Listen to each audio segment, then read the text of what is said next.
The emergency channel crackled to life at 0300 hours, pulling Admiral David Reeves from his sleep. His neural implant buzzed with incoming distress signals.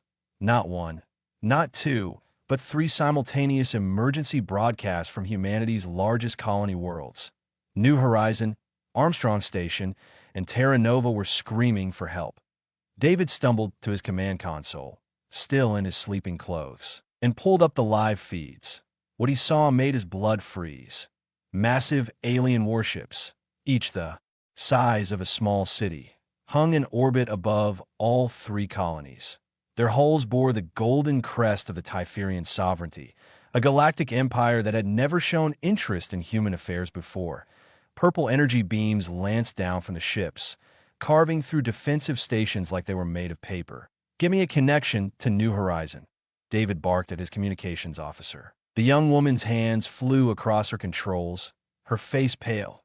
"Admiral, I have colony administrator Rachel Okonkwo on the line," she said. "Audio only, visual feeds are down."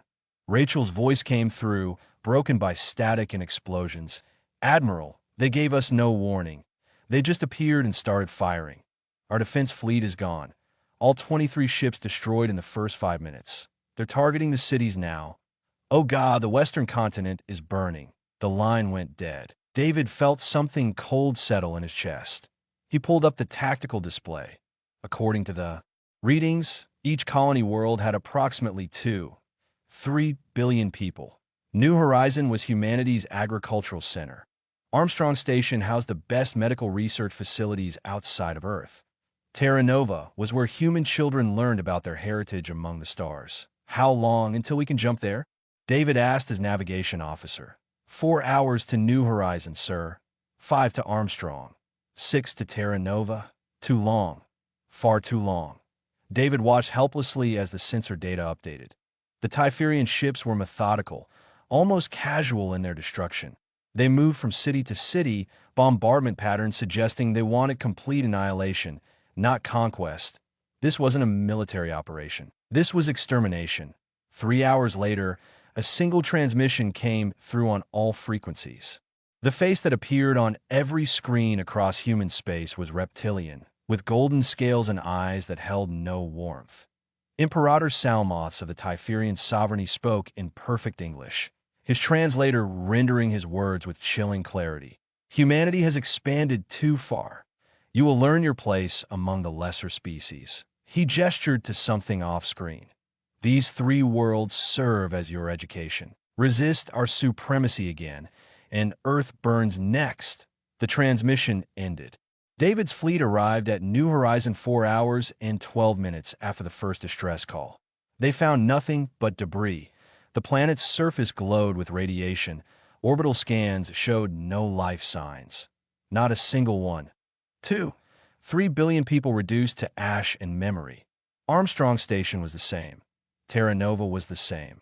7 billion humans gone. The rescue teams found only one escape pod floating in the debris field around New Horizon. Inside were 43 survivors, mostly children. They had been in a school field trip to an orbital museum when the attack began. Their teacher had stuffed them in the emergency pod and launched it before the museum exploded. David stood in the medical bay, looking at the traumatized children. One little girl, no more than 8 years old, clutched a stuffed animal and stared at nothing. Her parents had been on the surface, her grandparents too.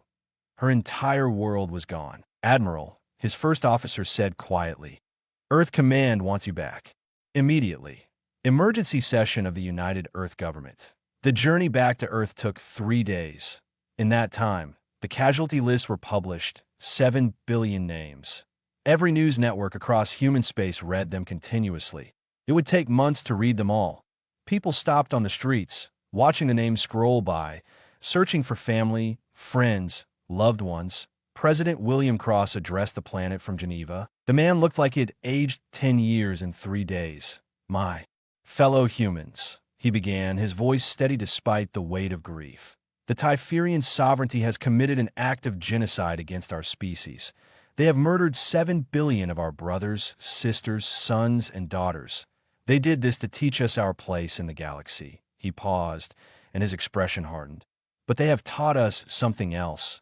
They have taught us that mercy is seen as weakness, that peace is seen as cowardice, that the galaxy respects only strength. The president looked directly into the camera. The Typherian sovereignty wanted to teach us our place. We will teach them about extinction. I am authorizing Operation Extinction. We will not stop until their empire is ash. We will not negotiate. We will not show mercy. We will show them exactly what happens when you try to exterminate humanity. Military High Command presented 3 options to the Government Council: diplomatic negotiation, limited military retaliation, or total war. The vote was unanimous. Total war. Admiral David Reeves was given supreme command of Operation Extinction. Every shipyard in human space switched to war production. Mars became one massive military factory. The asteroid belt provided endless raw materials. Every able-bodied human who could hold a weapon volunteered for service. David stood in his new office on the orbital command station above Earth. Before him floated holographic images of the 7 billion dead, each face for just a fraction of a second. But all of them there. His assistant had programmed it to cycle through all 7 billion. It would take years to see them all. "I will avenge you," David whispered to the endless parade of faces. "Every single one of you. The Typherians wanted to teach us fear. I will teach them what human rage looks like." He pulled up the strategic maps. 42 Typherian worlds, approximately 50 billion Typherians across their empire. The numbers didn't matter anymore. Math had given way to something darker, something primal. Humanity had been pushed to the edge of extinction. Now they would push back, and they would not stop pushing until the Typherians understood what extinction truly meant. 6 months had passed since the colonies burned, and the galaxy had gone quiet. Typherian intelligence networks monitored human space constantly, waiting for the expected response. Diplomatic protests, perhaps a small retaliatory strike, maybe even surrender. Instead, they found something far more disturbing: absolute silence. Ambassador Relda stood before the Sovereignty Council, his tail twitching nervously. "Honored Imperators, the humans have ceased all communication with the Galactic community. No diplomatic messages, no trade negotiations, no distress calls. Nothing. It is as if they have sealed themselves away." Imperator Salmoth dismissed the concern with a wave. "They're traumatized, broken. They will accept their place, or we will teach them another lesson. Continue monitoring." What the Typherians could not see was happening inside human space. Captain Lucy Bernard walked through the orbital shipyards above Mars, and the scale of construction made her stop and stare. She had been a fighter pilot before the genocide. Now she commanded a squadron assigned to the new warship Vengeance. But Vengeance was just one of hundreds being built simultaneously. The shipyard stretched for thousands of kilometers. Automated construction drones worked without rest, assembling hull plating, weapon systems, and engine cores. Every few hours, another warship slid out of the construction bays, ready for its crew. The factories on Mars never went dark. Shift after shift, human workers and artificial intelligences collaborated to build the largest war machine their species had ever created. "Beautiful, isn't it?" said a voice behind her. Lucy turned to see Dr. James Whitmore, head of experimental weapons development. He looked tired, but his eyes held a fierce determination. "Beautiful is not the word I would use," Lucy replied. "Necessary, then." James gestured to the shipyards. "Every ship you see represents a promise to 7 billion dead that their deaths will be answered." He pulled up a holographic display from his wrist console. "Want to see what your new fighter will carry?" Lucy leaned in. The weapon specifications made her stomach turn. Quantum disruptor missiles that could collapse matter at the subatomic level. Nanophage torpedoes containing microscopic machines that consumed organic tissue. Singularity mines that created temporary black holes. "These are banned by the Galactic Convention on Warfare," Lucy said quietly. "The Galactic Convention didn't protect our colonies." James's voice was cold. "The Typherians taught us that galactic law means nothing. So we will fight without rules, without limits, without mercy." Lucy downloaded the specifications to her implant. "How many of these do we have?"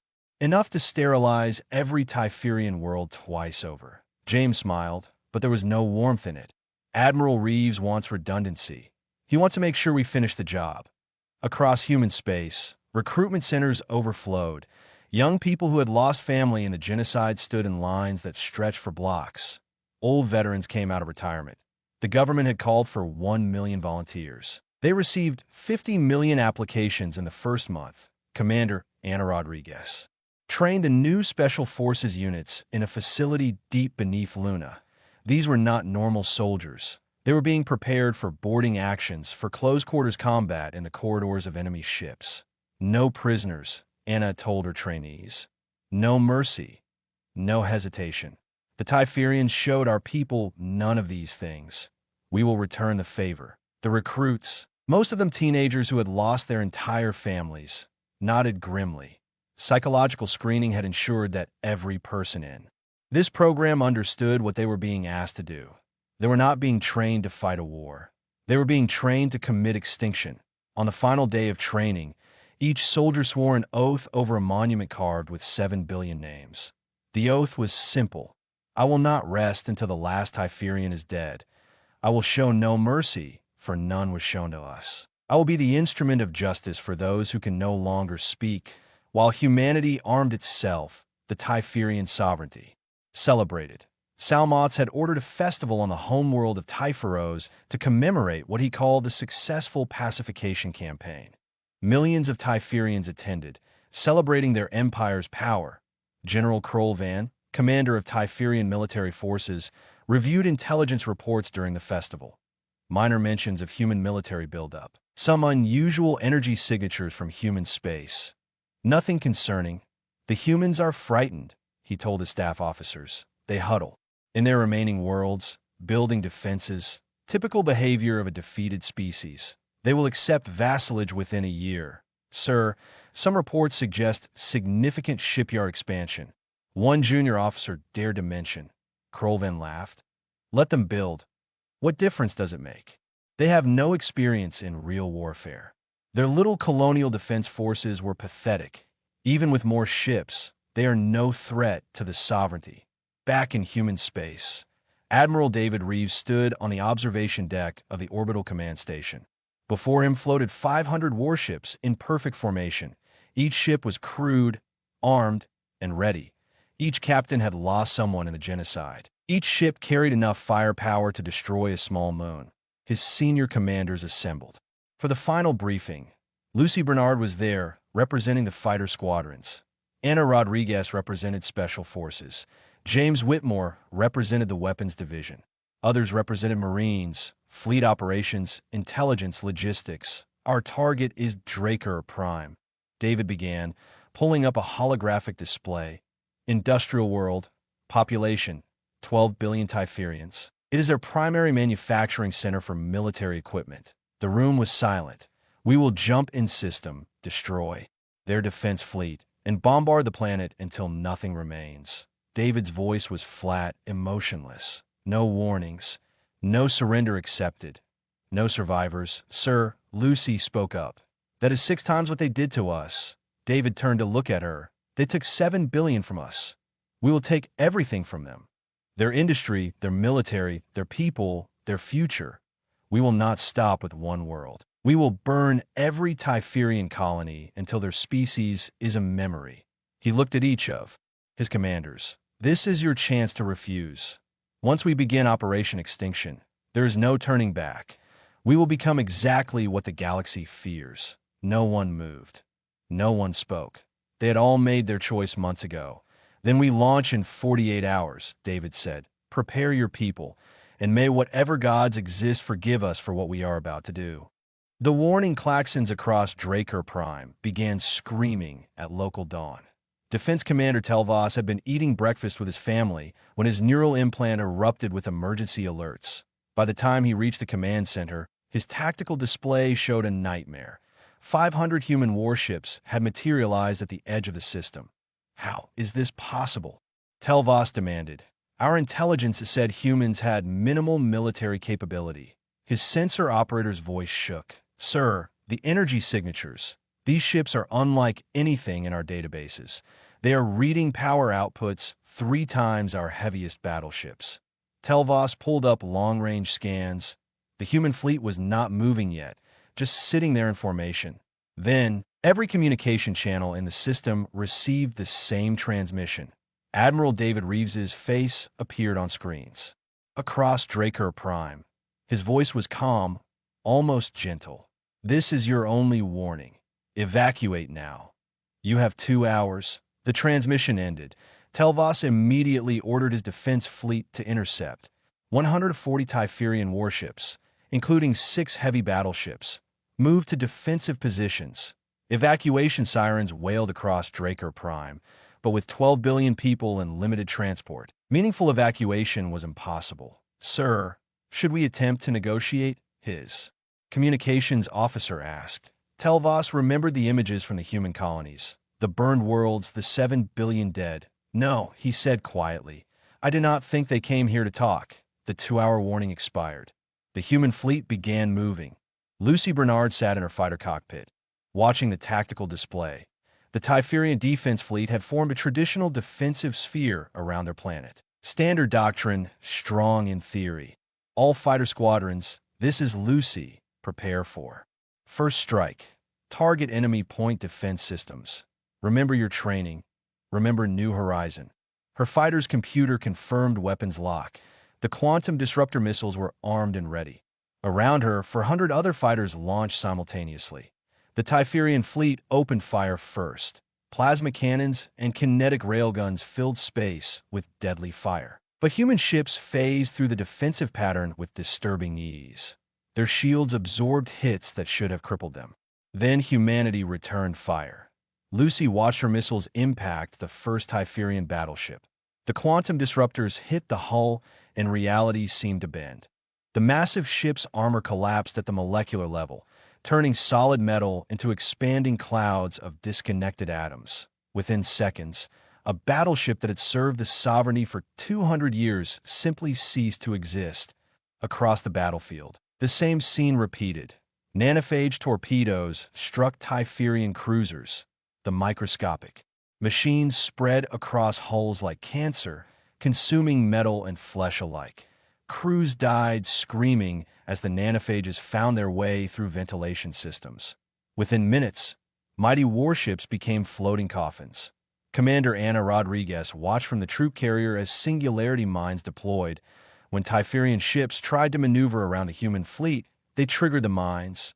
Brief black holes appeared in space, each lasting only milliseconds, but long enough to swallow entire squadrons. The gravitational shear tore ships apart before they could even scream for help.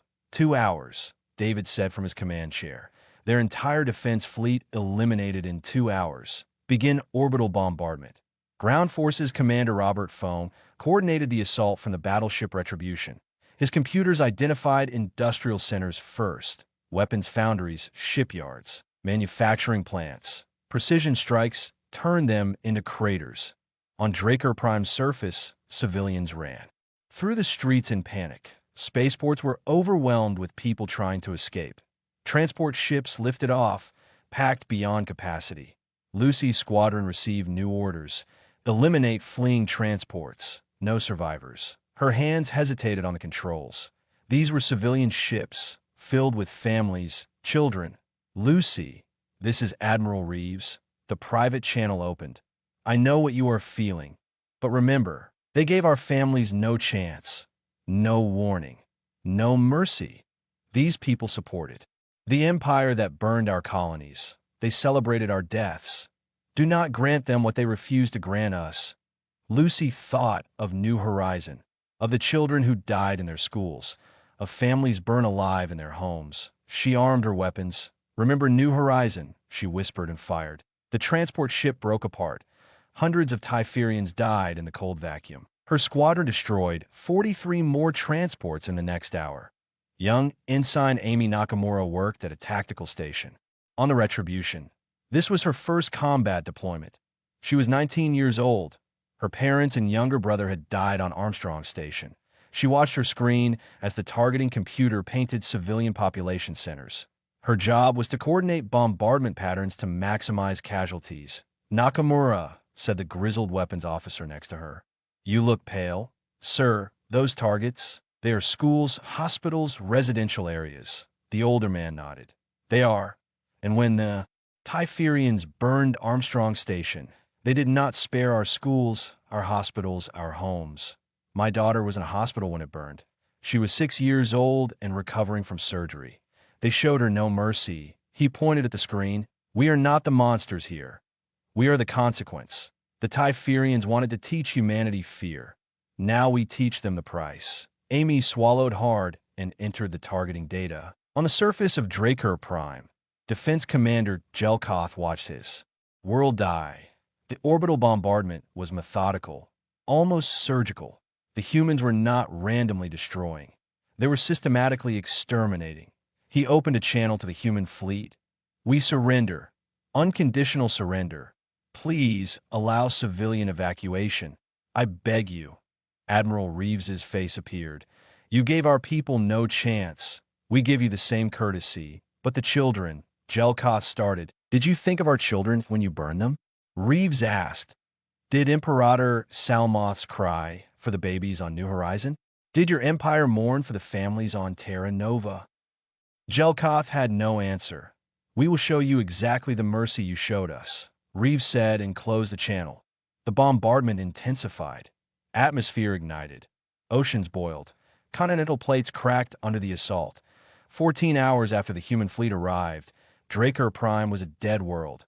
11,800,000,000 Typherians were gone. Human casualties: 47 fighters, 2 corvettes, 1 destroyer. Admiral Reeves broadcast across all galactic frequencies. His message was simple. We have avenged 7 billion of our dead. We have 2 billion more to account for.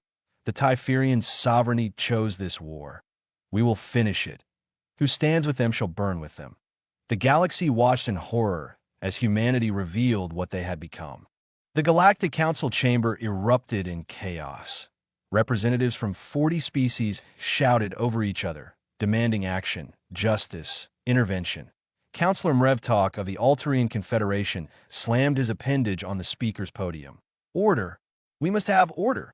His translator rendered his clicks and whistles into standard galactic tongue. The humans have committed atrocities that violate every principle of civilized warfare. The Typherian delegate, a female named Silvera, stood trembling. 12 billion of my people. Gone in a single day. The humans are monsters. They are a plague upon the galaxy. You must stop them before they turn their attention to other species. Mrevtok looked around the chamber. Does anyone speak for humanity? Silence. Earth had recalled all ambassadors 6 months ago. Then we must act. Mrevtok's voice was grave. I propose a coalition force to halt human aggression. Who will stand with us? 15 species immediately pledged warships. The Centaurians, the Altarians, the Vrel Collective, the Harmony Worlds. Others followed. Within hours, a coalition of 23 species had formed, pledging over 2,000 warships. Fleet Commander Supreme Aelvorus of Centaura took command. He was a decorated officer who had fought in the Rim Wars. Humanity must be shown that galactic law still matters. We will not allow them to exterminate an entire species, regardless of what the Typherians did first. The coalition fleet assembled at Harmony Station. It was the largest military force gathered in 300 years, and Aelvorus felt confident. 2,000 ships against humanity's 500. The numbers were overwhelming. But human intelligence had already detected the coalition's formation. Captain Rachel Okonkwo had survived New Horizon. The little girl who lost everything had grown into a woman who ran Earth's most effective intelligence network. She stood in the briefing room, presenting her findings to Admiral Reeves. Sir, the coalition fleet will intercept us at Sigma Station within 4 days. They plan to trap us there and force a surrender. David studied the star charts. Sigma Station was an old mining colony, abandoned 15 years ago when the asteroids were depleted. How many ships? Just over 2,000. Rachel pulled up the fleet composition. Mixed capabilities, some very advanced, some outdated. They're trying to preserve galactic law. Galactic law, David laughed bitterly. Where's galactic law when our colonies burned? Where was the Galactic Council when 7 billion humans died? They claimed the Typherian action was regrettable but that our response is disproportionate. Regrettable. David's hands clenched. They called genocide regrettable. He looked at his senior staff. We will not stop. If the Coalition wants to protect the Typherians, they will die with them. Prepare Operation Snare. The Coalition fleet arrived at Sigma Station first, taking defensive positions. Commander Alvorus watched with satisfaction as his ships formed a perfect sphere. When the humans arrive, we will have them surrounded. They will have no choice but to surrender, his tactical officer reported. Sir, human fleet detected. They are approaching, but slowly. It appears they are reconsidering their attack. And Alvorus smiled. Fear. They see our numbers and realize their mistake. Prepare to accept their surrender. The human fleet appeared to retreat toward the outer asteroid field.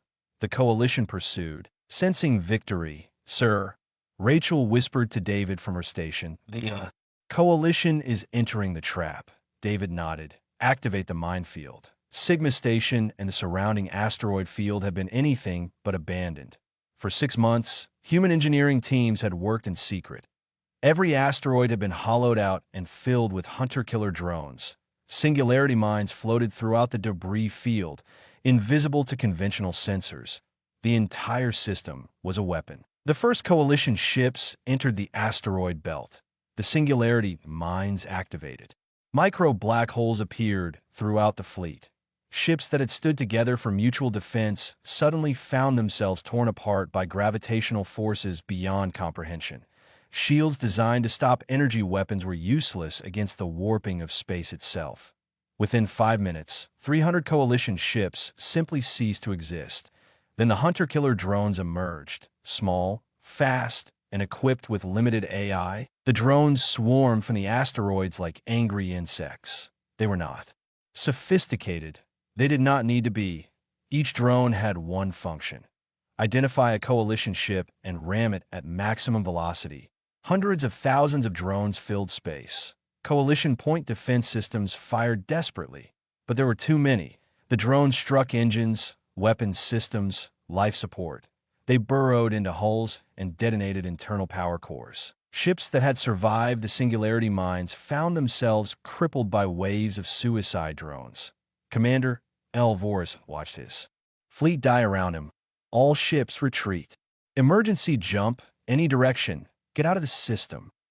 But Commander Ana Rodriguez's special forces had already launched. Boarding pods, small and stealthy, had attached to Coalition flagships during the chaos.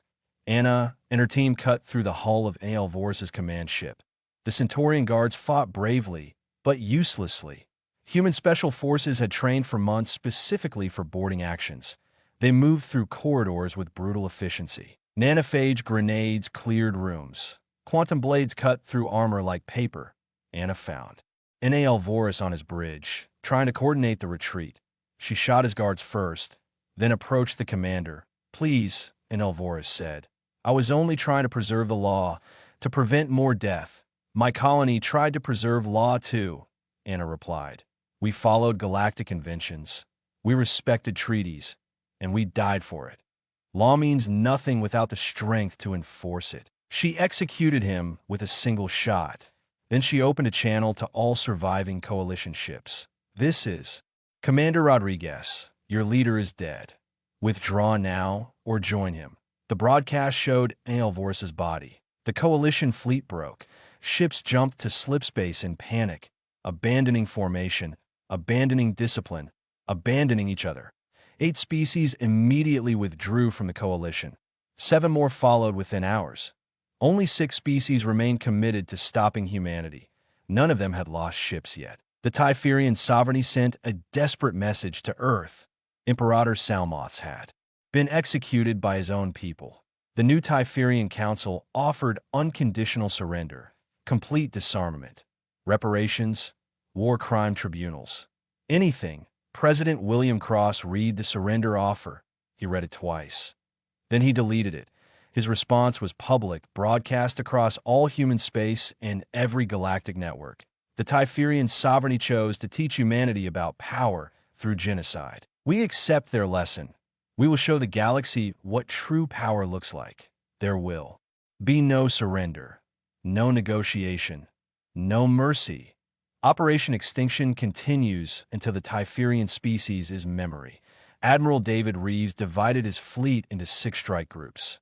Each group received targets: Typherian agricultural worlds, mining colonies, research stations, fortress worlds. The systematic destruction would proceed simultaneously across Typherian space. Lucy Bernard received her assignment.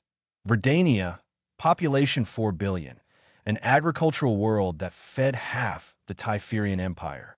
She looked at the targeting data: fields of crops, farming communities, small cities. Peaceful. They fed the empire that killed us, her squadron commander said. Without food, empires collapse. These farmers supported genocide. Now they pay for it. Lucy downloaded the mission parameters and prepared her ship. The galaxy watched in horror as human fleets jumped toward 30 different Typherian worlds at once. Operation Extinction had entered its final phase. Panic consumed the Typherian homeworld. Billions of civilians flooded the streets of Typhoros, desperate for any way off the planet. The government had collapsed 3 days ago when mobs tore apart the Sovereignty Council. Imperator Salmoth had been executed in the city square, his body left hanging as a message to humanity. We are not your enemy. Our leaders were. The message went unheard. In orbit above Typhoros, defense satellites tracked incoming human strike groups, 30 Typherian. Colonies were under simultaneous attack. The reports coming in were beyond comprehension. Verdania burned. Ironhold's entire garrison of 800 million soldiers was gone, consumed by nanophage weapons. Mining colonies in the Outer Rim had simply stopped transmitting. Young Altarian journalist Sci-Fi had embedded herself with a Typherian refugee convoy fleeing Verdania. Her camera captured the last moments of the agricultural world. Human ships appeared without warning. No demands, no communication. They simply began orbital bombardment. The fields are burning, Sci-Fi reported, her voice shaking. 4 billion Typherians live here. They are farmers, families. They had nothing to do with the attack on human colonies. But the humans do not care. Watch. Her camera showed children running through burning crops.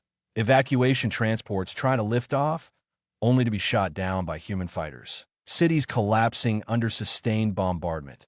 Humanity fights not for victory, but for extinction. A Sci-Fi broadcast to the galaxy. They have become what they feared. They have become death itself.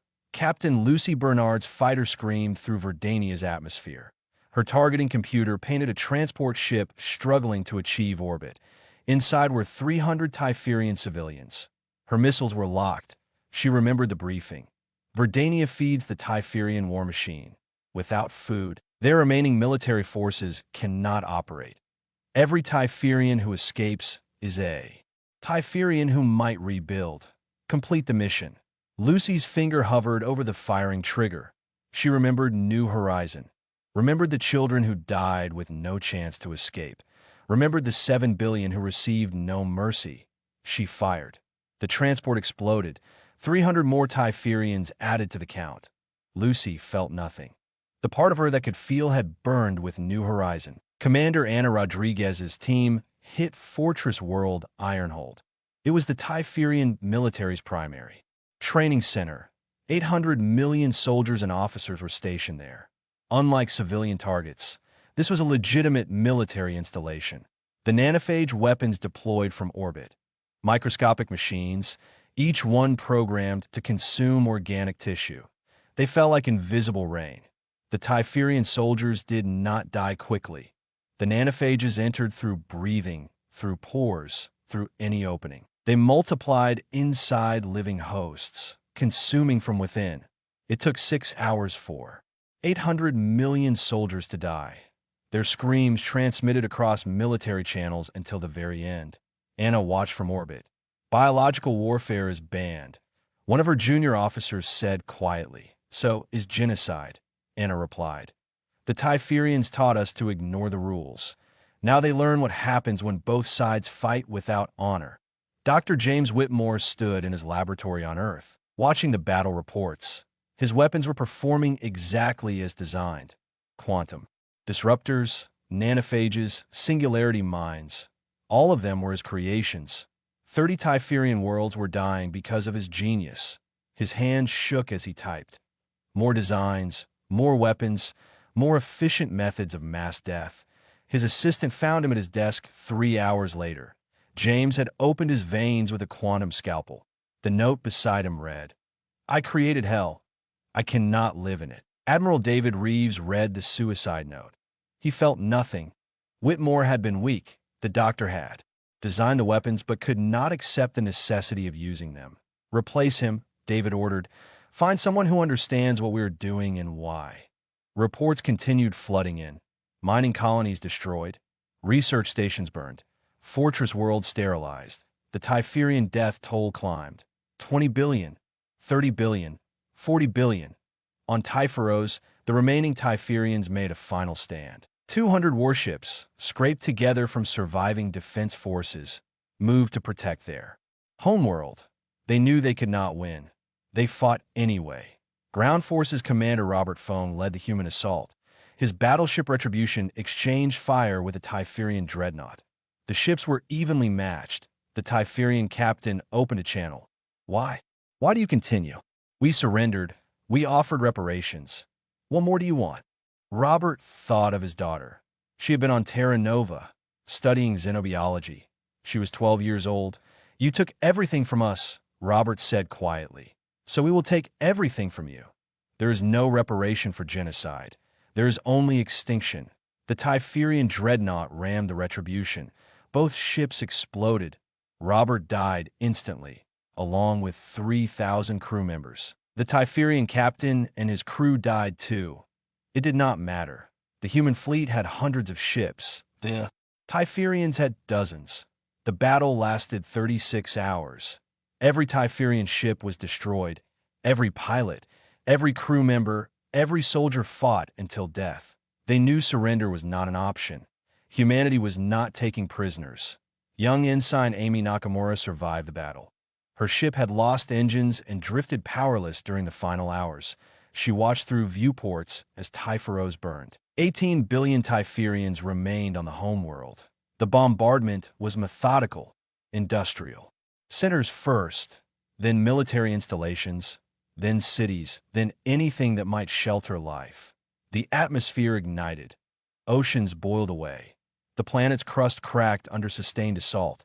Captain Lucy Bernard refused the final bombardment order. "Sir, the planet is already dead. There is no need to continue." Admiral Reeves court-martialed her on the spot. "You are relieved of command. Report to the brig." The bombardment continued without her. When it ended, Typhoros was a barren rock. Nothing lived. Nothing could live. 18 billion more Typherians added to the count. Total casualties across all Typherian worlds: 43 billion, 700 million. The Typherian sovereignty was extinct. Admiral David Reeves broadcast to the galaxy one final time. The species known as Typherians chose to teach humanity about power through genocide. We have completed their education. Let this be a lesson to all species. Humanity will never again accept aggression without total retaliation. We will never forgive. We will never forget. And we will never show mercy to those who threaten our existence. The human fleet returned to Earth. The galaxy was silent. On Earth, a new inscription was added to the memorial for the 7 billion dead. Never again. Never forgiven. Never forgotten. Avenged. Earth celebrated for a week. Parades filled the streets of every major city. Admiral David Reeves returned home to crowds chanting his name. President William Cross personally presented him with the Medal of Ultimate Sacrifice, humanity's highest honor. Politicians praised the military. Songs were written about the great victory. The species that dared to exterminate humanity had been wiped from existence. David stood on the stage, accepting the accolades, and felt absolutely nothing. 6 months later, the celebrations had faded. The galaxy had not forgiven humanity. 30 species passed the Earth quarantine resolution. No trade, no diplomacy, no contact. Human colonies found themselves isolated. Supply lines were cut. Technology exchanges ended. The Galactic Council formally declared humanity a rogue species and banned them from all council proceedings. Earth did not care. They had proven their point, but something was changing inside human space. International tribunals began convening. The images from Typherian worlds have been broadcast across human networks. People saw what their military had done. 43 billion dead. Cities full of civilians burned. Children consumed by nanophages. Farming communities obliterated. Lucy Bernard, released from the brig after the court-martial was quietly dropped, testified before the tribunal. "I destroyed civilian transports," she said, her voice steady. "I fired on ships full of families, children. I followed orders, but I chose to follow them. I am guilty of mass murder." Dr. James Whitmore could not testify. He was dead, but his research notes were entered into evidence. Biological weapons designed to cause maximum suffering. Singularity mines that violated every law of civilized warfare. Quantum disruptors that dissolved living beings at the molecular level. Commander Ana Rodriguez showed no remorse. "I would do it again," she told the tribunal. "The Typherians started a war of extinction. We finished it. That is not murder. That is survival." The tribunal struggled. How do you prosecute an entire species? Every human had supported the war. Public approval for Operation Extinction had been 97%. Billions of people had volunteered. Factories had run day and night producing weapons. Children had donated their savings to the war effort. "We are all guilty," the Chief Justice finally declared. "Or none of us are. I cannot decide which." Human society began to fracture. The Justice Party formed, celebrating the victory and demanding continued military expansion. "We showed the galaxy our strength," their leaders proclaimed. "Now we must maintain it. Build more weapons. Train more soldiers. Let no species dare threaten us again." The reconciliation movement emerged in opposition. "We became monsters," they argued. "We committed genocide to avenge genocide. We lost our humanity in the name of preserving it. We must seek forgiveness, make amends." Veterans struggled. Amy Nakamura, now 20 years old, joined a support group for soldiers dealing with what they had done. "I coordinated bombardment of civilian targets," she confessed to the group. "I killed billions. I followed orders, but that does not make it right. I see their faces every time I close my eyes." Others in the group nodded. They all saw faces. The dead haunted them. Rachel Okonkwo, the little girl who survived New Horizon, visited the memorial to the 7 billion dead. She was 25 now. She had lost her family in the genocide, then lost her humanity in the revenge. She read the names, scrolling past. Her mother, her father, her siblings, her friends. "I avenged you," she whispered. "We killed 43 billion in your name. Was it enough? Was it worth it?" The names continued scrolling. They provided no answer. The galaxy changed. Species that had seen humanity's capacity for total war began massive military buildups. If humans can exterminate an entire species in months, military planners argued, we must be prepared to fight them. An arms race accelerated. New weapons were developed. Alliances formed. The Altarian Confederation created. Protocol Human, a contingency plan for war with Earth. It involved scorched Earth tactics, biological weapons, and mutual assured destruction. Young species watched and learned. The lesson was clear. Mercy was weakness. Law was meaningless without overwhelming force. The strong survived by being willing to do anything. The galaxy became more violent, more fearful, more paranoid. Admiral David Reeves retired. The hero of humanity spent his final years in a small house overlooking the ocean. He never gave interviews, never appeared in public, never spoke about the war. Lucy Bernard found him there. She had become a peace activist, working to rebuild relations with other species. "Admiral," she said, sitting on his porch, "do you ever regret it?" David stared at the ocean for a long time. "Every day," he finally said, "and never. We did what we thought necessary. We avenged our dead. But the price," he trailed off. 43 billion lives," Lucy finished. "Not just Typherians." David's voice was quiet. "We lost ourselves. The species we were before the genocide would have been horrified by what we became. We proved we could kill on an unimaginable scale. But we forgot why we were worth saving in the first place." They sat in silence. watching the waves. 50 years passed. Earth remained quarantined. Human colonies were self-sufficient but isolated. The galaxy had not forgiven. Humanity had not forgotten. Admiral David Reeves lay dying. He was 97 years old. A young journalist requested a final interview. President Cross personally approved it. The reporter, barely 20, asked the question everyone wanted answered. "Sir, knowing what you know now, was Operation Extinction worth it?" David looked at her with tired eyes. "We avenged 7 billion dead. We killed 43 billion. We broke the galaxy's faith in law and order. We triggered an arms race that continues today. We became exactly what we swore to destroy." He paused, gathering strength. "Was it worth it? Ask the 7 billion we lost. Ask the 43 billion we killed. Ask the children who grew up without parents on both sides.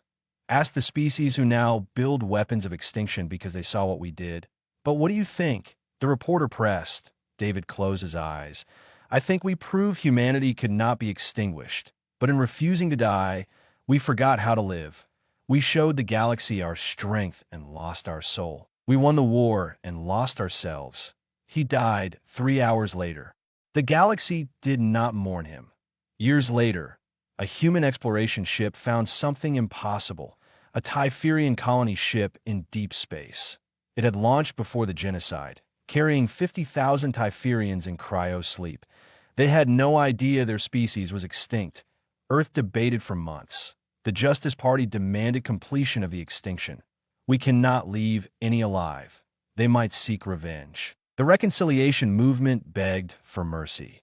"We can show them we are more than killers. We can prove humanity still has compassion." President Sarah Williams made the decision. She offered the Typherian sanctuary on a human world. Medical care, resources, protection. The Typherians woke to learn their entire species had been exterminated.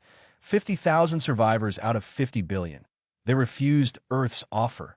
Their representative, an elderly female named Tilseth, broadcast a final message before their ship jumped to unknown space. "You killed our species to avenge yours. You claim it was justice, but justice died with the first billion. Tell your children what you became. Tell them the cost of revenge. Tell them that survival without honor is just another form of death. We do not accept your sanctuary. We will not live among our executioners. Goodbye." The ship vanished. No one knows where they went. On Earth, the memorial to the 7 billion dead received a new addition. Next to the names of the victims, a second list appeared. The names of the 43 billion, 700 million Typherians killed in retaliation. The inscription below read simply, "Remember both. Remember what we lost. Remember what we became. Remember that revenge is not justice. Remember that strength without restraint is tyranny. Remember that we must be better." Admiral David Reeves's final words were engraved beneath. "We prove humanity could not be extinguished, but in refusing to die, we forgot how to live." Earth remained powerful. Human ships patrolled the borders. The military was strong. Technology advanced, but the galaxy kept its distance, and humanity remained alone. The Great Hall of Nexus Prime was the most beautiful place in the known galaxy. Its walls were made of living crystal that sang soft music when light passed through them. Its floors were polished stone from a dozen different worlds. Its ceiling showed the stars themselves, projected in perfect detail so that anyone standing inside could see the entire galaxy spinning slowly above their heads. On this day, 12 beings sat in a circle at the center of this hall. They were the Galactic Council, the rulers of known space. Each one represented a species that had traveled among the stars for thousands of years. Each one held power over billions of lives, and each one had come here today to solve what they called the human problem. High Arbiter Velthos stood at the center of the circle. He was a Kirathi, tall and thin with silver skin that reflected light like a mirror. His species had ruled the largest trade empire in the galaxy for 10,000 years. They were proud, ancient, and very certain of their own importance. Fellow council members, Veltos said, his voice echoing through the great hall. We have gathered to discuss a threat to galactic stability. I speak, of course, of the species called humanity. Around the circle, heads nodded. Tentacles waved in agreement. The insectoid Vrethkai clicked their mandibles with approval. Humans have been part of our galaxy for only 300 years, Veltos continued. In that short time, they have spread to 47 worlds. They have built trading posts in regions we declared forbidden. They have made allies among species that should remain separate. They ask questions about things that should not be questioned. A Mindweaver delegate spoke next. Her kind had no mouths. Instead, her words appeared directly in the minds of everyone present. They treat the lesser races as equals. They teach them. They give them hope. This disrupts the natural order that has kept peace for millennia. They breed too fast, added a Vrethkai general, his compound eyes glittering. Their population doubles every century. In 1,000 years, they will outnumber us all. They innovate without permission, said another delegate. Their scientists create new technologies without consulting the proper authorities. They share these technologies freely with anyone who asks. Velthos raised his hand for silence. The evidence is clear. Humanity is chaos. They do not respect tradition. They do not accept their place. If we allow them to continue, they will reshape this galaxy in their image. They will destroy everything our ancestors built. He paused, letting his words sink in. I propose the expulsion mandate. Humanity must leave council space, all of it. They will withdraw beyond the shroud barrier into the unstable regions where no civilized species can survive. They will take nothing but their ships and their people. Their colonies will become ours. Their trade routes will close. They will be erased from galactic society as if they never existed. The vote was unanimous. 12 hands, claws, and tentacles rose in agreement. Not one voice spoke against the decision. The doors at the far end of the hall opened, and a human woman walked in. Her name was Elena Vasquez, and she was the human ambassador to the Galactic Council. She was 62 years old, with gray hair cut short and eyes that had seen more than most humans ever would. She had served in this position for 20 years. She had fought for humanity's place among the stars through countless meetings, negotiations, and compromises. Today, she knew all of that had been for nothing. She walked alone across the vast floor. Her footsteps echoed in the silence. The council members watched her approach with expressions that ranged from pity to contempt to cold satisfaction. She stopped at the center of the circle and looked around at each face in turn. Ambassador Vasquez, Velthos said, the council has reached a decision. Humanity is hereby expelled from all council territories. You have 1 galactic year to complete your withdrawal. After that time, any human found in our space will be considered a criminal and dealt with accordingly. Elena said nothing. She simply listened. Your colonies will be transferred to council administration. Your trading licenses are revoked. Your embassy on Nexus Prime will close. All records of human participation in galactic affairs will be archived and sealed. Still, Elena remained silent. The shroud barrier will be your new home, Velthos continued, a hint of cruelty entering his voice. We are aware that the region is considered uninhabitable. We are aware that your survival there is unlikely. But this is the consequence of your species' refusal to accept its proper place in the natural order. Elena finally spoke. Her voice was calm and steady. May I ask a question, High Arbiter? Velthos looked annoyed, but nodded. In 300 years, has humanity ever attacked another species without provocation? Have we ever stolen resources that belong to others? Have we ever enslaved or exploited any of the peoples we encountered? The hall fell silent. No one answered. We have not, Elena said. Our only crime, it seems, is that we grew too fast, learned too quickly, and cared too much about those you consider beneath you. Your so-called compassion disrupts the order of things, the Mindweaver delegate said. The lesser races must know their place. By treating them as equals, you give them dangerous ideas. Elena smiled, but there was no joy in it. Perhaps they deserve those ideas. She reached into her jacket and pulled out a small data chip. She placed it on the floor at Velthos's feet. This contains the coordinates of every human colony. Every ship, every installation in council space. We will leave peacefully. We will not resist. We will not fight. She straightened and looked directly into Velthos's silver eyes. But I want you to remember this moment, High Arbiter. I want you to remember the day you decided that hope was dangerous, that kindness was a threat, that a species whose only crime was caring too much needed to be erased. She turned and began walking toward the door. You will regret this, Velthos called after her. Threats will not change our decision. Elena stopped, but did not turn around. That was not a threat, High Arbiter. It was a promise. Not from me, but from the universe itself. You will remember this day, and you will wish you had chosen differently. She walked out of the great hall without looking back. 1 year later, the last human ship crossed the shroud barrier and vanished into the unstable space beyond. The colonies were silent. The trade routes were empty. The galaxy was clean. The council celebrated their victory with a grand ceremony. They congratulated themselves on restoring proper order to the stars. They spoke of humanity as a mistake that had been corrected, a disease that had been cured. High Arbiter Velthos stood on his balcony that night watching the stars.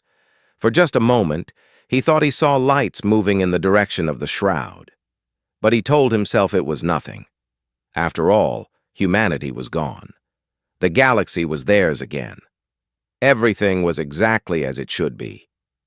50 years passed, and the galaxy forgot about humanity. It was easy to forget. The council controlled what children learned in schools. They controlled what news was broadcast across the stars. They controlled history itself.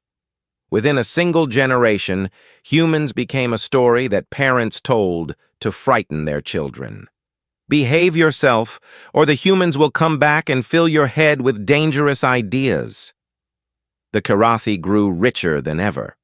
With human trading posts gone, they controlled every major commerce route in the galaxy. They raised their prices. They squeezed smaller species for every credit they could extract. High Arbiter Velthos, now old and frail, watched his empire expand and felt satisfied with his life's work. The Vrethkai claimed the abandoned human colonies. They stripped the worlds of resources and left them barren. They found strange things in human cities, libraries filled with books in 100 languages, schools with tiny desks built for small children, gardens where flowers from Earth still bloomed, tended by machines that did not know their masters were gone. The Vrethkai burned the libraries. They demolished the schools. They poisoned the gardens. They wanted no reminders of the species that had lived there before. The Mindweavers erased humanity from their collective memory. They rewrote educational archives to show that humans had been a failed experiment in sentience.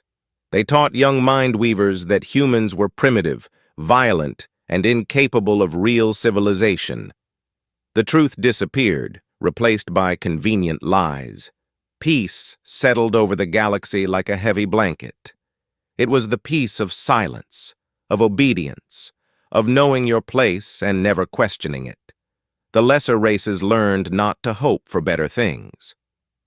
The powerful species grew fat and comfortable. Everything was exactly as the council wanted it. But strange things began happening at the edge of the shroud barrier. The first reports came from a Chirathi patrol ship. They were running a standard survey near the boundary when their sensors detected something impossible. Energy readings coming from inside the shroud. Not small readings either, massive ones, industrial ones. The kind of energy output that only came from advanced civilizations. The patrol captain sent a report to Nexus Prime. A council scientist reviewed the data and dismissed it as sensor malfunction. The shroud was death. Nothing could survive there. The unstable space tore ships apart and scrambled navigation systems. Whatever the sensors had detected must have been an error. The captain was told to forget what he had seen. More reports followed. A trading vessel saw lights in the void. Not stars, but artificial lights, moving in formation. A science ship detected radio signals in a language their computers could not translate. A military cruiser picked up something even stranger. Music. Human music. Broadcast into space, traveling through the darkness like a message in a bottle. Each report was filed away and ignored. Each witness was told to keep quiet. The council did not want to know what was happening beyond the shroud. They did not want anyone else to know either. Then the mining vessel crossed the barrier. It was a HFY ship, captained by a young commander named Crixtal. His orders were to survey a mineral deposit near the shroud's edge, but Crixtal was curious. He had heard the rumors. He wanted to see for himself what lay beyond the barrier. His navigator warned him that crossing the shroud was suicide. The unstable space would tear their ship apart within minutes. Every chart, every map, every record said the same thing. Nothing that entered the shroud ever came back. Crixtal crossed anyway. The ship shook violently as they entered the unstable region. Alarms screamed, systems flickered, the crew prepared to die. Then, suddenly, everything went calm. They emerged into stable space on the other side. But it was not empty space. It was not dead space. It was something else entirely.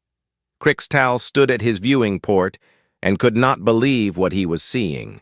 Ships, hundreds of ships, moving through the void in perfect formation.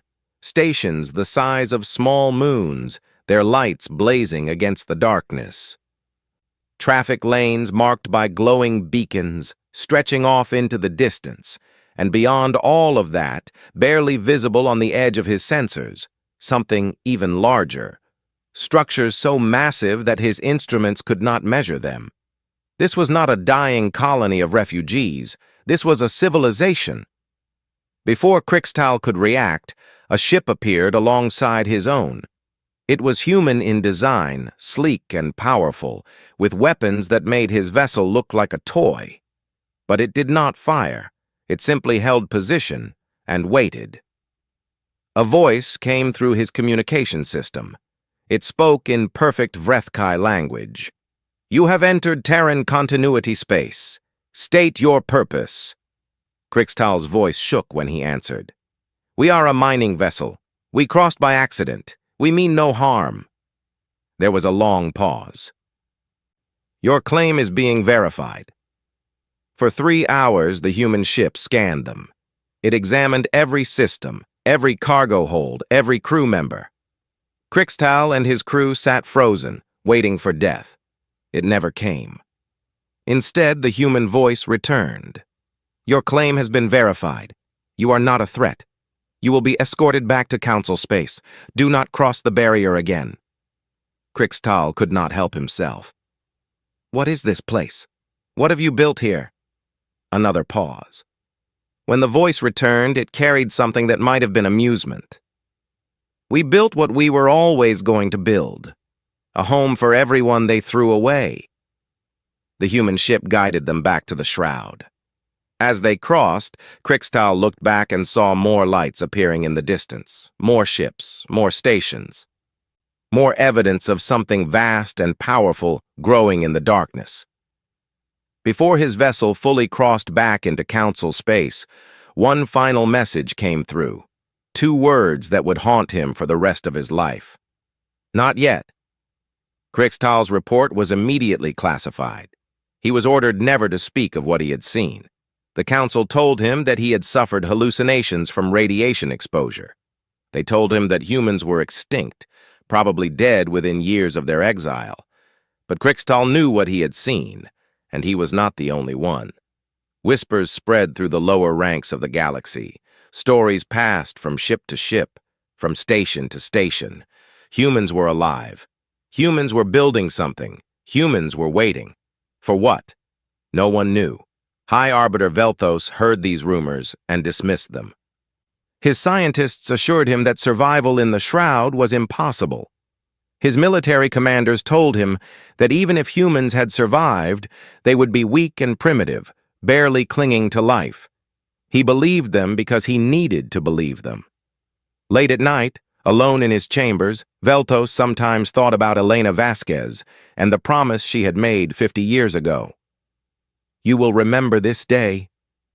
He remembered it, but he told himself it meant nothing. After all, humans were just humans. What could they possibly do that would matter? In the darkness beyond the Shroud, the answer was being prepared. The Kethvari swarm came from the darkness between galaxies. For 1 billion years, they had drifted through the empty void, sleeping, waiting. They were not alive in any way that organic beings understood. They were machines. Ancient beyond imagination, built by a species that had died before the first stars of this galaxy had formed. Their purpose was simple: find civilizations, consume them, use their resources to build more of themselves, and move on. They had destroyed 1,000 galaxies before reaching this one. The first warning came from a remote observation post at the edge of known space. A young Chirathi technician was monitoring routine sensor data when something strange appeared on her screen. Thousands of objects, moving in perfect formation, approaching from the intergalactic void at impossible speed. She sent an alert to her superiors. They ignored it. 3 days later, the observation post went silent. So did every station, ship, and colony in that sector. 50 million lives, gone in an instant. The council held an emergency meeting. For the first time in decades, there was fear in the Great Hall of Nexus Prime. Delegates demanded answers. What were these invaders? Where had they come from? How could they be stopped? The Mind Weavers searched their ancient archives and found the answer. The Kethvari swarm, the Devourers. Beings of legend, mentioned in texts so old that most scholars considered them myth. They were said to be unstoppable, endless, patient. They would consume everything and leave nothing behind. The legends were true. High Arbiter Velthos mobilized every ship the Chirathi Dominion possessed. 3,000 warships, the largest fleet ever assembled, moved to intercept the swarm. The battle lasted 4 hours. The swarm did not fight like any enemy the galaxy had faced before. Their ships did not fire weapons. Instead, they simply moved through the Chirathi fleet, absorbing everything they touched. Metal, energy, organic matter. It all became part of the swarm. Ships that tried to retreat found themselves surrounded. Ships that tried to fight found their weapons useless. When the battle ended, the Chirathi fleet no longer existed. The swarm had grown larger. Panic spread across the galaxy. The Vrethkai homeworld was next. 100 billion insectoid beings watched the sky as swarm vessels descended through their atmosphere. Their planetary defenses were the most advanced in council space. They had weapons that could crack moons and shields that could withstand nuclear bombardment. The swarm ignored all of it. Within 6 hours, the Vrethkai homeworld was silent. The swarm had consumed everything: cities, factories, forests, oceans. Even the planet's core was stripped of useful materials. What remained was a dead rock, lifeless and cold. The Mind Weavers tried a different approach. Their species had evolved powerful telepathic abilities. They could enter the minds of other beings, control them, destroy them from within. Surely, they thought, this power would work against the swarm. They were wrong. The swarm had no minds to attack. They were machines, running on programming older than the stars. The Mind Weavers reached out with their thoughts and found only emptiness. Cold, vast, hungry emptiness. One by one, Mind Weaver worlds fell silent. High Arbiter Velthos stood in the Great Hall of Nexus Prime, surrounded by the remaining council members. Half the seats were empty now. Half the great powers of the galaxy were already gone. The swarm was moving steadily toward the core of Council space, consuming everything in its path. "We cannot stop them," a Chirathi general said. His voice was hollow, defeated. "Every fleet we send is absorbed. Every weapon we use makes them stronger. We have nothing that can hurt them." "There must be something," Velthos said. But even he did not believe it. The Mind Weaver delegate, one of the few survivors of her species, spoke into their minds. "There is one option, one we have not tried." "What?" Velthos demanded. "The emergency beacon. The signal that calls all spacefaring species to unite against a common threat. We could activate it." "That signal goes to everyone," another delegate said. "Every species, even those outside Council space." "Even the humans," the Mind Weaver confirmed. Silence fell over the hall. For 50 years, the Council had told itself that humanity was dead. They had convinced themselves that the species they had exiled had perished in the Shroud, but the rumors had never stopped. The reports from the barrier had never been fully explained. Deep down, every member of the Council knew the truth. Humanity had survived, and they had no reason to help the people who had thrown them away. "We cannot ask them for help," Velthos said. "They will refuse, or worse, they will come for revenge." "Then we die," the Mind Weaver said simply. "The swarm will reach Nexus Prime in 3 months. They will consume this world as they have consumed all the others. Our civilization ends. Our species become extinct. Everything we have built for 10,000 years will be as if it never existed." Velthos closed his eyes. He thought of Elena Vasquez, standing in this very hall half a century ago. He thought of her calm face, her steady voice, her final words. "You will remember this day." He remembered it now. "Activate the beacon," he said quietly. "Send the signal to everyone, including the humans." The beacon was ancient technology, created millennia ago for exactly this situation. It broadcast on every known frequency, in every known language, to every corner of the galaxy and beyond. The message was simple. "We are dying. We need help. Please come." The signal crossed the Shroud barrier and reached the space beyond. For hours there was no response. The Council waited in the Great Hall, watching the stars, hoping and fearing in equal measure. Then the reply came. It arrived on every screen, every speaker, every communication device in Council space simultaneously. A single sentence, in a human voice that Velthos recognized even after 50 years. "This is the Terran continuity. State your terms." It was Elena Vasquez. Velthos felt something he had not experienced in decades. Hope, mixed with shame, mixed with terrible fear. He had wanted a galaxy without humans. Now he was begging them to save it. The diplomatic ship crossed the Shroud barrier with its weapons powered down and its shields lowered. It was a gesture of peace, of surrender, of absolute desperation. High Arbiter Velthos stood at the viewing port, watching the unstable space swirl around them like a storm of light and shadow. Then suddenly, calm. The ship emerged into clear space, and Velthos felt his heart stop. He had expected ruins. He had expected desperate survivors living in broken ships, barely holding on to life. He had expected a dying species, ready to be conquered or pitied. He was wrong about everything. Before him stretched a civilization that made Council space look primitive. Massive stations hung in the void, each one larger than the biggest cities on Nexus Prime.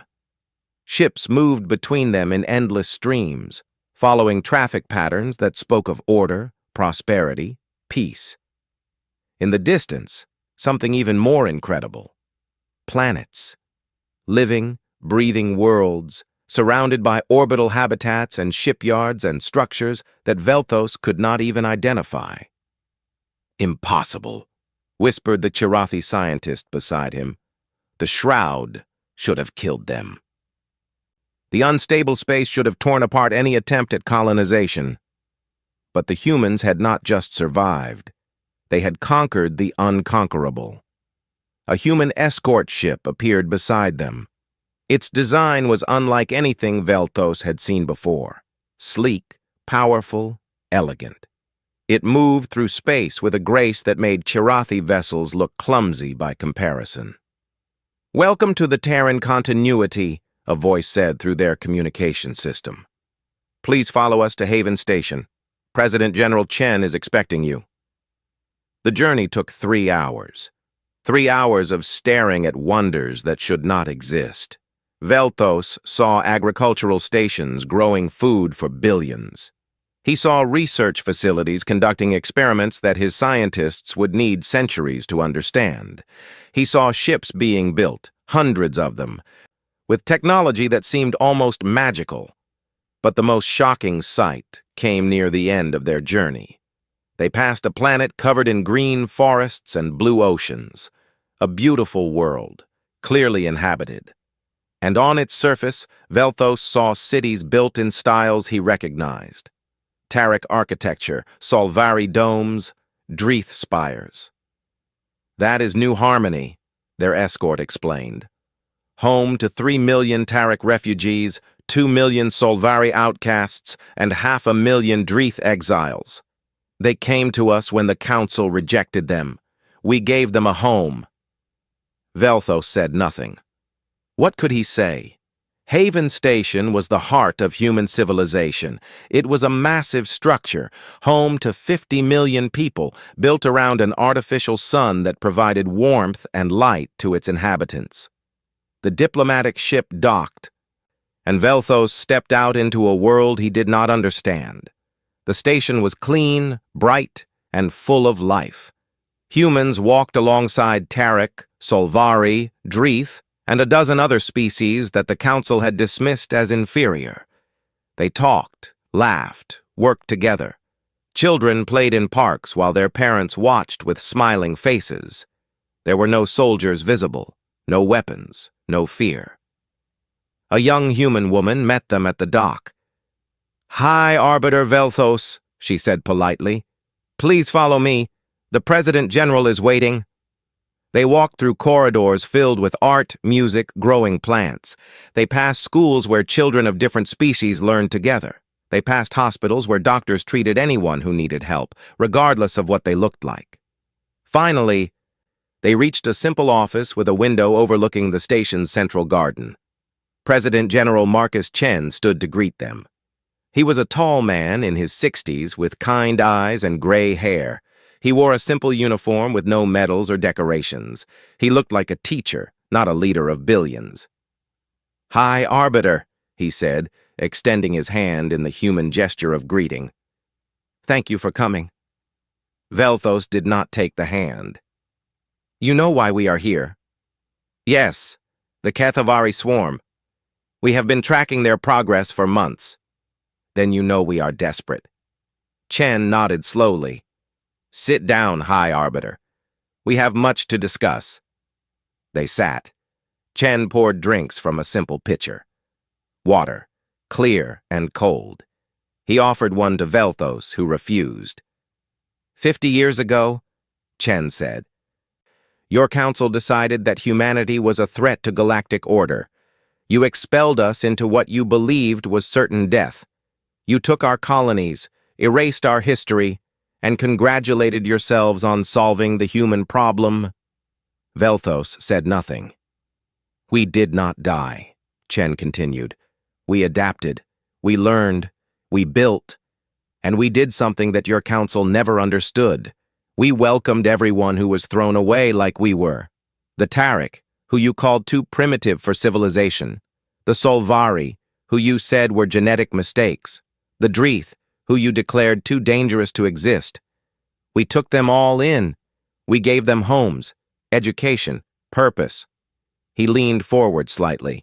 "We built a civilization based on a simple idea. Everyone has value. Everyone deserves a chance. Everyone can contribute something meaningful to the universe." Velthos felt shame burning in his chest, but he pushed it down. This is all very inspiring, President General. But we did not come here for a lecture. We came because the swarm is destroying everything. Billions are dead. More will follow. We need your help. And why should we give it? The question hung in the air. Velthos struggled to find an answer. Because we are dying? Because we are afraid? Because we were wrong about everything? Before he could speak, a door opened and an old woman walked in. She moved slowly, supported by a cane, but her eyes were sharp and clear. Elena Vasquez was 97 years old. She had spent 50 years building the Terran continuity from nothing. She had welcomed refugees, established colonies, created alliances with species that the Council had abandoned. She had never forgotten what the Council had done to her people, and she had never stopped believing that this day would come. "High Arbiter Velthos," she said, her voice still steady despite her age. "Do you remember what I told you the day you expelled us?" Velthos remembered. He had remembered it every day for 50 years. "You said I would remember that day." "And do you?" "Yes." Elena nodded slowly. She sat down beside Chen and looked at Velthos with an expression he could not read. 50 years ago, you decided that hope was dangerous, that kindness was a threat, that species who cared too much needed to be erased. She paused. "You were right about one thing. Hope is dangerous. Kindness is powerful. Caring too much can change everything." She looked out the window at the garden below, where children of a dozen species played together in the light. "Those things changed us. They made us stronger, not weaker. They made us build something better than anything your council ever imagined." She turned back to Velthos. "You wanted to know why we should save you. Here is my answer. Because we are not you. Because we do not abandon people just because they made mistakes. Because every life has value, even the lives of those who hurt us." She reached across the table and took Velthos's hand in her wrinkled fingers. "We will help you, not because you deserve it, but because it is the right thing to do." Velthos felt something break inside him. Something that had been hard and cold for 50 years finally cracked open. "Thank you," he whispered. Elena smiled. "Do not thank me yet, High Arbiter. The war is just beginning." The Terran continuity went to war. Fleets poured through the Shroud Barrier in numbers that made the watching council members gasp in disbelief. Not hundreds of ships, not thousands, tens of thousands moving in perfect formation, their hulls gleaming with technologies that council scientists could not understand. Leading them was the flagship Remembrance, commanded by Admiral Sarah Chen, daughter of the President General. She stood on her bridge, watching the stars streak past as her fleet jumped toward the front lines. "All ships report ready," her tactical officer announced. "We engage the swarm in 4 hours." Sarah nodded.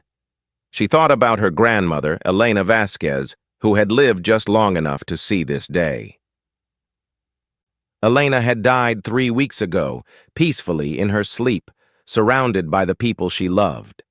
Her last words had been simple. "Show them who we are." The first battle happened near the ruins of the Vrethkai homeworld. The swarm had grown massive since its arrival. Millions of units now swarmed through space, consuming everything they touched. They had destroyed half the galaxy and shown no signs of slowing down. They had never faced an enemy like humanity. Human weapons were different from anything the Council had used. They did not try to destroy swarm units with brute force. Instead, they targeted the connections between units, breaking the swarm's coordination. They used electromagnetic pulses to scramble ancient programming. They deployed nanite clouds that ate through swarm hulls like acid. The swarm tried to adapt.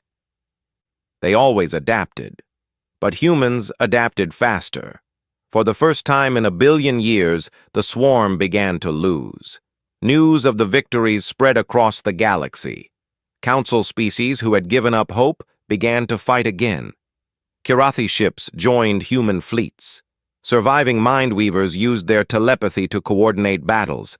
Even the scattered remnants of the Vrethkai emerged from hiding to take revenge on the monsters that had destroyed their world. But humans did not just fight with ships and weapons. On conquered worlds, human soldiers landed to rescue survivors. They found people hiding in ruins, starving, terrified. They gave them food, medicine, shelter. They evacuated them to safe zones behind the front lines. They treated every life as precious, regardless of species. A Kirathi child, orphaned by the swarm, was found crying in the wreckage of her home. A human marine named James Wright picked her up, carried her to safety, and stayed with her until her wounds healed. He taught her human words. He told her human stories. He promised her that everything would be okay. She was one of millions. The war lasted 3 years. It cost humanity dearly. 2 million human soldiers died fighting the swarm. Entire fleets were lost in desperate battles. Worlds that humans had built with their own hands were destroyed to prevent the swarm from using them. But humanity never stopped, never retreated, never gave up. Admiral Sarah Chen led the final assault on the swarm's central intelligence, a massive structure hidden in the void between galaxies. The battle lasted 17 hours. Half her fleet was destroyed. Her own ship was crippled. Leaking atmosphere, barely holding together. But she won. The swarm collapsed when its central intelligence died. Across the galaxy, swarm units went dark, falling silent like puppets with cut strings. The war was over. Humanity had saved the galaxy. The Council called for a grand ceremony on Nexus Prime. They wanted to celebrate the victory, to honor the heroes, to declare a new era of cooperation between species. They prepared speeches praising human courage. They designed medals and monuments. They planned to offer humanity everything they had once taken away. Full membership in the Council, reparations for the expulsion, control over the empty seats of the species that had voted to exile them, all of it. President General Marcus Chen came to Nexus Prime one final time. He was old now, his hair completely white, his body tired from years of war, but his eyes were still kind, and his voice was still steady. High Arbiter Velthos, the last surviving member of the original council that had expelled humanity, knelt before him in the Great Hall. On behalf of the Galactic Council, Velthos said, his voice breaking, I offer you our deepest apology. We were wrong. We were cruel. We were foolish. Please accept these reparations, these seats, these honors. Please take your rightful place as leaders of this galaxy. Chen was silent for a long moment. Then he shook his head. Stand up, Velthos. The old Kirathi looked up, confused. We did not fight this war for seats on your council, Chen said. We did not sacrifice 2 million lives for medals and monuments. We did not save your galaxy so that we could rule it. He turned and looked out at the assembled delegates, representatives of every surviving species in known space. 50 years ago, you threw us away because we believed that everyone has value. That kindness is strength. That hope should be shared, not feared. He paused, letting his words sink in. We still believe those things. That is why we came to help you. Not for revenge, not for power, because every life matters. Even the lives of those who hurt us. He stepped away from the podium. We do not want your counsel. We do not want your power.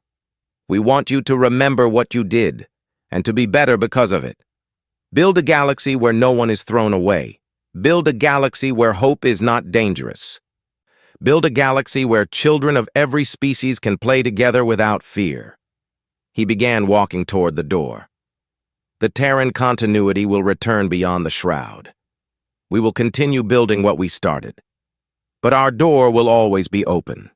Anyone who wants to join us, anyone who shares our values, anyone who believes in the potential of every living being, is welcome. He stopped at the door and looked back one final time. The galaxy is not ours to claim. It belongs to everyone willing to build it together. Then he was gone. A year later, the Shroud Barrier no longer existed. Human technology had stabilized the entire region, opening it permanently. Ships began traveling freely between Council space and the Terran continuity. Trade flourished. Ideas were exchanged. Old hatreds slowly faded. The Council reformed itself according to human principles. Species that had once been called lesser were given equal representation. Laws were changed to protect the weak instead of serving the powerful.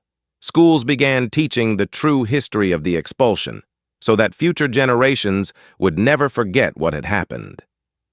High Arbiter Velthos lived long enough to see the changes begin. On his deathbed, surrounded by his family, he dictated one final message to be carved into the wall of the Great Hall on Nexus Prime. The words were placed beside the empty seat that humanity had never claimed. They read, "They could have ruled us. They chose to teach us instead." 100 years after the war, a young Chirathi girl visited the Terran continuity for the first time.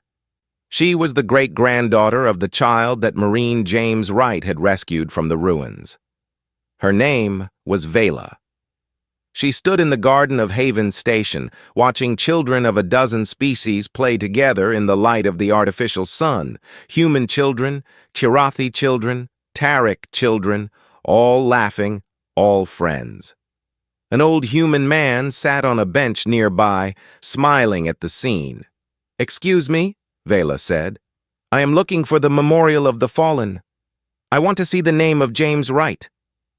The old man looked at her with gentle eyes. "You know about Wright. He saved my ancestor. He is a hero to my family." The man nodded slowly. "Wright was my grandfather. I will take you to the memorial." They walked together through the station, past libraries and schools and hospitals, past parks and gardens and playgrounds. The old man told her stories about his grandfather, about the war, about the early days of the continuity. At the memorial, Vela found Wright's name among 2 million others. She stood before it in silence, tears running down her silver cheeks. "Thank you," she whispered. "Thank you for everything." The old man put his hand on her shoulder. "We did not do it for thanks," he said gently. "We did it because of a word that my grandfather taught me. A word that humans believe in more than anything else." Vela looked at him. "What word?" The old man smiled. "Hope." And in classrooms across 1,000 worlds, children of every species learned that same word. They learned what it meant. They learned what it could build. They learned what humanity had always known, that the universe is vast and cold, but kindness can warm it. That darkness is everywhere, but even one small light can push it back. That no matter how bad things seem, tomorrow can always be better. If you are brave enough to hope,